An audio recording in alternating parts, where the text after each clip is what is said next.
আচ্ছা, যেহেতু পাই 20 তারিখে লিস্টেড হবে এবং দেখা গেল যে কেউ তো এখন পর্যন্ত কোনো টোকেন পায় নাই, মাইগ্রেশনে পায় নাই বা মিনিটে পায় নাই বা ওয়ালেটে পায় নাই। আশা করি সবাই 27 তারিখে আগে পেয়ে যাবেন।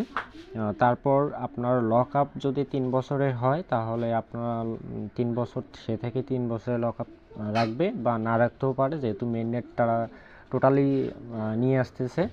এবং নেক্সট স্টেপে তারা মাইনিং স্টার্ট আবার শুরু করবে কি না সেটাও পরবর্তীতে আপডেট জানাবে তারা।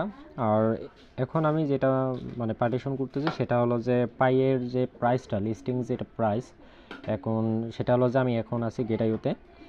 এখন বিষয়টা হলো যে অনেকেই বলতেছে যে এর পাইয়ের প্রাইসটা অনেক হাই লেভেলে যাবে, সেটা হলো যে $50-60 বা এর উপরে।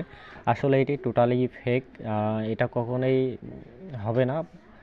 কারণ এটা দেখা গেলো যে ভবিষ্যতেও যদিও আপনার এখানে যদি পাইয়ের প্রাইসটা যদি আপ হয় তাহলেও দেখা যাবে যে আপনার $2 থেকে $3 বা হাইয়েস্ট $5 এর ভিতরেই থাকবে, এর উপরে যাবে না।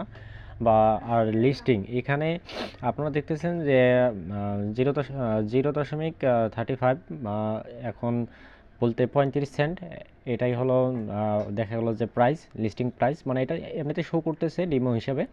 আশা করি দেখা গেলো যে যখন লিস্টেড করবে হাইয়েস্ট দেখা গেল যে $2 বা দেখা গেল যে $1.5 বা $1 এর ভিতরে লিস্টেড করবে। লিস্টেড করার পর দেখা গেল যে আপনার 10 থেকে 15 মিনিট বা 20 মিনিট একটু মার্কেটে ডাউনে যাবে। ডাউনে যাওয়ার পর দেখা গেল যে আবার একটু আপে যাবে, যাওয়ার পর আবার একবারে ডাউনে যাবে। ডাউনে যাওয়ার পর একদিন হোক 24 ঘন্টা হোক পরেই হোক না কেন, দেখা গেল যে আপনার আবার মার্কেট একটু আপের দিকে চলে যাবে।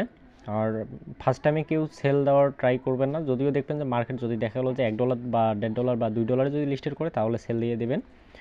যখন মার্কেট ডাউনে যাবে তখন একটু বাই করে রাখবেন, যেন পরবর্তীতে আপনি কিছুটা লস রিকভার করতে পারেন বা প্রফিট করতে পারেন। এখানে দেখেন আপাতত যেটা শো করতেছে এটা হলো গেটাইও। আর যাদের পাই টোকেন অলরেডি ওয়ালেটে আছে তারা, আপনারা সবাই ডিপোজিট করে রাখতে পারেন, সমস্যা নাই।